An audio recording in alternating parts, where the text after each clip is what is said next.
Charlie Parsons, the boxing voice, delighted to be joined here in London with Mr. Eddie Hearn after the Chisora-Pulev2 press conference. Total carnage. Total carnage. I'm doing really... I've got to tell people that I went for the big one for your Instagram because you like the followers, and I ballsed it up, so I told you to start again. Yeah, so I want people to know that.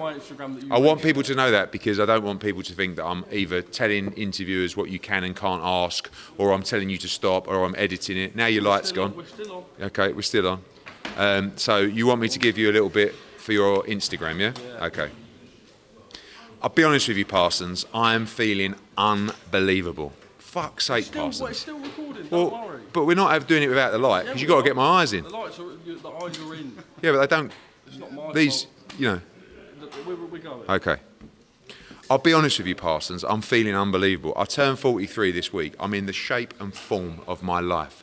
We're smashing it up all around the world. We've got Mexico tonight. We're here for Chisora against Pulev2. I'm about to go to Australia, to the Middle East, to San Antonio, to LA, to New York to announce massive fights all around the world. Life is good, but not as good as you, Parsons, because you are flying. You've still got the Gucci chain on. You've still got the Gucci bracelet. I don't know what those rascals are on your feet, but you can't win them all.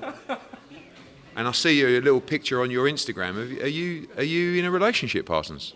I am. Is that a new thing? It is. It better be a new thing, because I saw you in Vegas, Parsons. I'm only joking. Fucking hell. Whoa! I'll give you permission to... I'm taking that out. A little word to Caitlin, because she'll be delighted to it. Well, I didn't take that out, because, let's be honest, you couldn't pull a sausage in Vegas anyway. You can take that out as well. What's your missus' name? Caitlin. Okay, we'll start with that. What's your missus' name, Parsons? Caitlin. Shout out to Caitlin. I'm very sorry. Caitlin, just one message for you. Parsons is a good kid, I'll be honest with you. I think he's got a good heart. I think you can have a successful relationship together. Sort his shoes out, Caitlin. What is going on with these absolute rascals? Anyway, on we go. Right, it took us 3 minutes to get into it. Chisora-Pulev2, total carnage. No, get yourself in. Look, I said to the guys, we'd made the Adam Konaki fight, we'd agreed terms with him. Chisora posted his signed contract before Konaki had signed. All of a sudden, people started causing a bit of aggravation.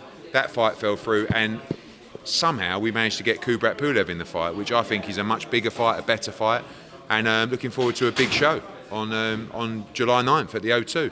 Must win for Derek Chisora. I know we keep talking about the defeats that he's had, but at the end of the day, you can't keep losing. Even though he's losing at elite level, you just can't keep losing. I've never seen Kubrat so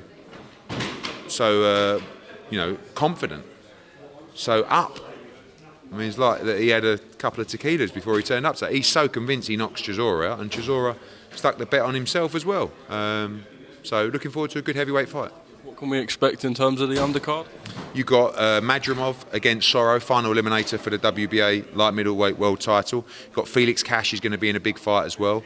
Looks like Fabio Wardley on the card as well, just sorting out because yesterday he got called to fight Nathan Gorman as well. Possibly Kevin Agyarko and Jordan Thompson, but one of those guys will be on. Another one will be on our August 6th card. Ramla Ali will be back on the card as well. Plenty more to come, all literally like in the next 24, 48 hours we have to announce. 4 weeks this Saturday. Tickets already started well. Be there July 9th.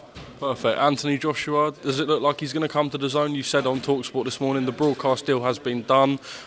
Obviously interviews with Adam Smith and Sky Sports throughout the week are leading to people now thinking Anthony Joshua with the zone. If that is the case, I'm not sure you can tell us, but what would have persuaded Joshua to make that change after a career with Sky Sports? Well, I think firstly, I said this morning that a decision has been made in terms of the future of the broadcast partner. It's been a difficult decision. And when he became a free agent in terms of his broadcaster, there was some huge approaches, of course. For Sky, desperate to keep Anthony Joshua. For DAZN, desperate to get him. And it's been very competitive. 258, AJ, myself, Frank Smith, everybody's made a collective decision. AJ, of course, the boss at the end of the day, to move forward with what he feels is the best partner and the best opportunity in boxing. So that will be announced post Usyk announcement, which is your next question, which I will say no more waiting. That is done. That fight, that is all agreed. You will get an announcement very early next week. And finally, you can start asking me, when's it coming? Because it's been a long process. Thank you to everybody for their hard work. Get ready for a massive heavyweight fight this summer. I'm going to ask you anyway. Jeddah, we've got 13th and the 21st, I believe. Are we able to...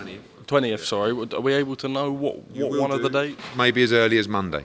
So, as I said, all agreed now, all done, ready to announce, and you'll get that early next week. Split, we're hearing, is 50-50, is that right? The split was already pre-agreed in the first contract. So, yeah, look, we have an obligation to, of course, maximise the revenue for the show, and we've done that. We've done a great job. Everybody's happy and ready to fight.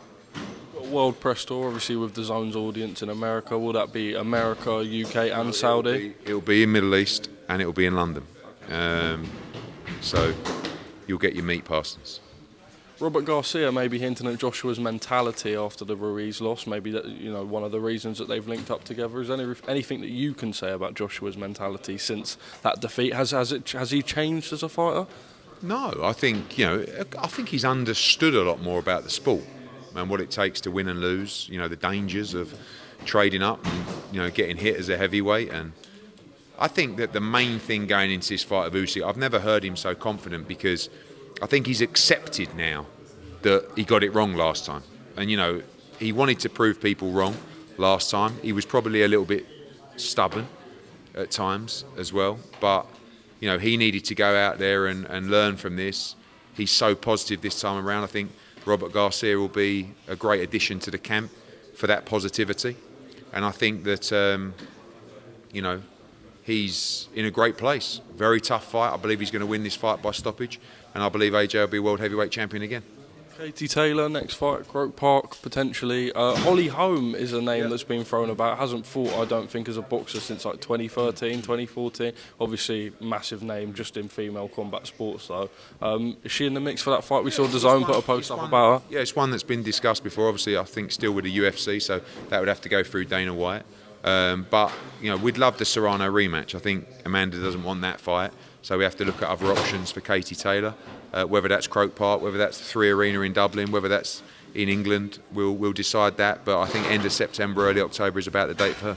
How are relationships with obviously Jake Paul's team, MVP Promotions? Because I remember after the fight, it seemed you sort of not went at each other, but Jake made this sort of couple of snide digs and all that. Is there still a working relationship there? Yeah, for sure. I mean, I don't. We worked very well together. I don't think they like my comments about him being average. It wasn't meant to be vindictive. It was just my honest opinion, which sometimes gets me into trouble. But if you ask me a question, I'm going to give you my opinion. Loved working with MVP, Jake and Nikisa. Hopefully we'll do more together. Location for Canelo Golovkin? That will also be announced next week. There will be a media tour end of next week and early the week after, LA and New York for Canelo Golovkin, and stand by for the official announcement on the venue. Just a little reaction on Joe Cordina's knockout, and then obviously I think next mandatory fight against Rakimov, and then maybe after Shakur Stevenson. Yeah, I mean there's 3 fights for Joe. Obviously Zelfa Barrett is a big all-British fight. You've got the Rakimov mandatory, which we must take care of, and you have the Shakur Stevenson fight. Now, I rate Shakur Stevenson as one of the best fighters in the world. I put him on the pound-for-pound list already. But if there's anyone at 130 pounds that can beat Shakur Stevenson at the moment, I put Joe right up there. So obviously that's the golden goose, the shot of the undisputed, and what a massive performance, what a great knockout. On we go, September, October, back in Wales for his next fight. Not a nice first mandatory, that Rakimov. Very tough fight, but it's part and parcel of getting the shot against Agawa. And right now, after that performance, you'd make Joe a favourite in a Rakimov fight, but a very difficult fight. Odds have been given for yourself versus Leonard Ellerbe, making you a 1-3 favourite. You said before that you favoured him in the fight, but we saw your sparring with Frank Smith. You're a big bloke. I would say that surely Leonard Ellerbe has to knock me out. I'm absolutely useless. Got no chin, right? I'm a silver spoon kid, posh boy. As if Leonard Ellerbe's going to lose to a geezer like me. He's going to stomp me out. He's a tough guy. But I would just say that, someone said, Mike Coppinger messaged me last night and said, you should do that fight for charity. I said, I'd want to get paid. Don't mind a little bit of charitable donation, but I want to get paid. And when you think about the split for that fight in terms of our pulling power and in terms of our popularity, I would say what's fair, like 10 mil for me and 100 grand for him, or 500 grand or something like that. I think that's a fair split. Massive payday for him in terms of his business. And, I think, who knows? I mean, it's an easy night's work for Leonard Ellerbe. Easy night's work. But in all seriousness, I don't think I'll ever get in the ring because it would be quite embarrassing. But I love the diss track. The diss track that someone put out was unbelievable. So yeah, I'm sure I'll do another song soon. Any more on Tank free agency?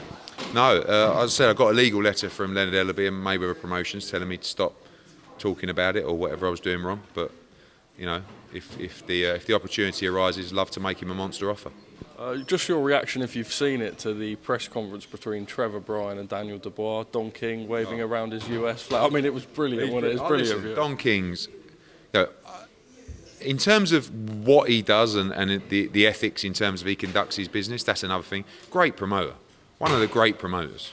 I mean, if you listen to he said that I talk a lot or too much. I mean, this is the king of that, and he said he can help me, apparently. But yeah, and this whole thing at the moment about Eddie Hearn gets his fighters beat. No, Eddie Hearn puts his guys in real fights. Yeah. It's like Oscar. You know, Eddie Hearn got him beat against Bivol. Firstly, I never made that decision. Two, you put him in with Floyd Mayweather when he was about 14. Right. Secondly, don't you want great fights? Real fighters want to chase legacy. And Don King said, I told Eddie Hearn, don't put him in with Andy Ruiz. Put him in with my guy. That's basically saying that's a much easier fight. This is all true, by the way. He phoned me up and said, don't put him in with that fat guy. This is exact words. Put him in with my guy. He's American. I'll come there waving the flag. He was probably right. What do you want, a one-round KO? Who was that? Trevor Bryan. The same guy that he's bigging up to fight this weekend. And by the way, it's a total mismatch. Dubois will win inside 3 rounds. But anyway. Virgil Ortiz, Avanesian, has pulled out the fight, I believe, to pursue more European title fights. I just want your reaction to that. Is that what's been said? I believe so. I can't say for sure, but the fight's out, and I know that there's an extension with the EBU. I think he will have another title defence. I'm not saying anything because those people don't like me. But if David Avanesian is pulled out of the Virgil Ortiz fight to look at opportunities with his European title, please don't ever mention the Conor Benn fight to me again. So hopefully we can make the Michael McKinson fight, which was already made before Virgil Ortiz pulled out of that fight. So it was a good week in LA. I bet you had a great time, Parsons. Devin Haney. Oh my God, you weren't even there, Eddie.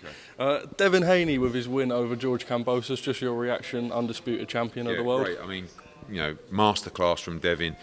Some people don't like the style, but it's unbelievably effective and unbelievably skillful. So pleased for him to become undisputed champion, and Bill as well. Really deserves it, and he's got to, I think, do the rematch now in Australia. I expect him to win that fight comfortably as well. He says he wants the IBO belt. Maxi Hughes. Maxi Hughes is ready. We need that big fight for Maxi Hughes. He's ready. Deontay Wilder has released a song. Have you heard it or seen anything about it? Song? I haven't listened to it, honestly. No, I'd like to hear it. Is that all you've got to say on the matter? Fucking stupid question. Well, it's a heavyweight that you wanted with Derek Chisora. How many people want to talk to me and you're like, oh, what have you got a comment on Deontay Wilder's song? Yes, he's a heavyweight. And if he was a middleweight, you wouldn't have asked the question. And then just your reaction, obviously, sad death in South Africa, sad scenes, it's gone viral. Just, obviously, what more can we do in the sport? No, look, we understand the dangers and the risks of the sport. We respect it, but we never take it for granted, and we never take fighters' safety for granted. I don't know the situation out in that jurisdiction and with that specific show. We have to continue to evolve in terms of safety for fighters. I believe the commission here do a great job. There's always more that we can do. I believe the sport is safer than ever. And when something like that happens, it's probably the only time you see unity in this sport.